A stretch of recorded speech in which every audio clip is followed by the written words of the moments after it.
যে ধরনের অন্যায় বা হত্যাকাণ্ড যারাই ঘটাক তারা তো আমার দেশের নাগরিক। সে পুলিশ হোক, একটা শিশু হোক, একটা মানুষ হোক, সে সন্ত্রাসী হোক, ডাকাত হোক বা ছাত্র হোক, যাই হোক, এ দেশের নাগরিক। আমি এর যথাযথ তদন্ত করে তাদের বিচার হবে, আমি সেটাই চাই। যে হত্যাকাণ্ডের সাথে জড়িতদের অবশ্যই বিচার করা হবে। আমি এটা স্পষ্ট বলি, হত্যাকাণ্ডের সঙ্গে যারা জড়িত সে যেই হোক অবশ্যই তাদের বিচার করা হবে। তাকে কিন্তু সাসপেন্ড করা হয়েছে। অ্যারেস্ট যারা করা হয়েছে তাদের মধ্য থেকে যারা ছাত্র ছিল, পরীক্ষার্থী, তাদের সবাইকে কিন্তু জামিন দিয়ে ছেড়ে দেওয়া হয়েছে। আর সাথে সাথে আমি এটাও নির্দেশ দিয়েছি যে এর ভিতরে যারা নিরীহ আছে তাদের সবাইকে, এবং ছাত্র যারা একেবারে খুনের সাথে জড়িত না বা এই সমস্ত ধ্বংসাত্মক কাজের সাথে জড়িত না, তাদেরকে মুক্তি দেওয়া শুরু করবে এবং সেটা শুরু হয়ে যাচ্ছে।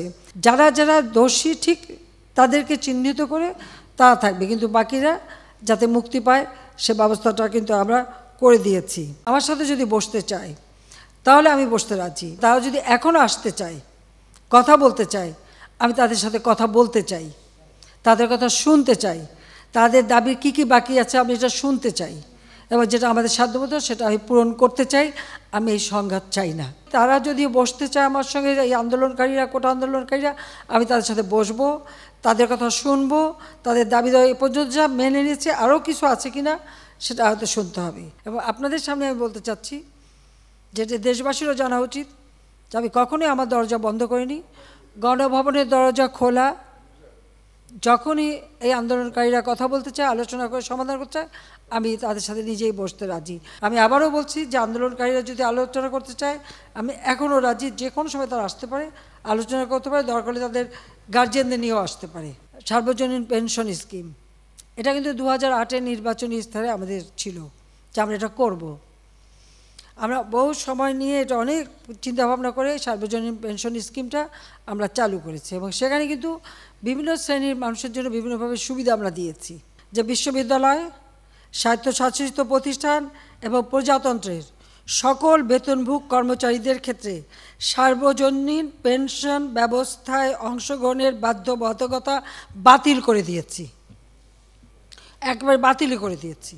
বিচার বিভাগে যে তদন্ত কমিটি করেছিলাম, আমি কিন্তু কারো দাবির অপেক্ষা রাখিনি, কারণ আমি চাই যারা এর সঙ্গে জড়িত সে যেই হোক, সে পুলিশই হোক বা অন্য যে কেউ হোক, যারা অস্ত্রধারী, যারা এই ধরনের ঘটনা ঘটায় তাদের সকলেরই তদন্ত হোক, বিচার হোক। এবং এই যে সমস্ত জিনিস জ্বালাও পোড়াও সবগুলি শুধু ঢাকা না, যে কয়টা জায়গায় এই ধরনের ধ্বংসাত্মক কার্যকলাপ হয়েছে সেগুলি যেন তদন্ত করে যথাযথ বিচার হবে। তার জন্য আমি যে জুডিশিয়াল কমিটি করে দিয়েছিলাম সেটা আরও 2 জন নিয়োগ দিয়ে এটাকে 3 সদস্য বিশিষ্ট আমরা করে তাদের কর্মপরিধিটাও বাড়ালাম, সময়টাও বাড়িয়ে দিলাম, যাতে যথাযথভাবে এটা তদন্ত হয়। আমি চাই যে ধরনের অন্যায় বা হত্যাকাণ্ড যারাই ঘটাক তারা তো আমার দেশের নাগরিক। সে পুলিশ হোক, একটা শিশু হোক, একটা মানুষ হোক, সে সন্ত্রাসী হোক, ডাকাত হোক বা ছাত্র হোক, যাই হোক, এ দেশের নাগরিক। আমি এর যথাযথ তদন্ত করে তাদের বিচার হবে, আমি সেটাই চাই। যে হত্যাকাণ্ডের সাথে জড়িতদের অবশ্যই বিচার করা হবে। আমি এটা স্পষ্ট বলি, হত্যাকাণ্ডের সঙ্গে যারা জড়িত সে যেই হোক অবশ্যই তাদের বিচার করা হবে, এবং যারা জড়িত তদন্ত করেই তা বের করা হবে। যারা অস্ত্রধারী, যেমন রংপুরে একটা ঘটনা ঘটেছে, যে পুলিশ দায়ী সেই পুলিশকে সাসপেন্ড করা হয়েছে এবং তার বিরুদ্ধে তদন্ত হচ্ছে এবং তার বিচার হবে। ইতিমধ্যে কিন্তু সেই পুলিশ রংপুরের যে হত্যাকাণ্ডটা তার আমরা সাসপেন্ড করে দিয়েছি, তাকে কিন্তু সাসপেন্ড করা হয়েছে। অ্যারেস্ট যারা করা হয়েছে তাদের মধ্য থেকে যারা ছাত্র ছিল, পরীক্ষার্থী, তাদের সবাইকে কিন্তু জামিন দিয়ে ছেড়ে দেওয়া হয়েছে।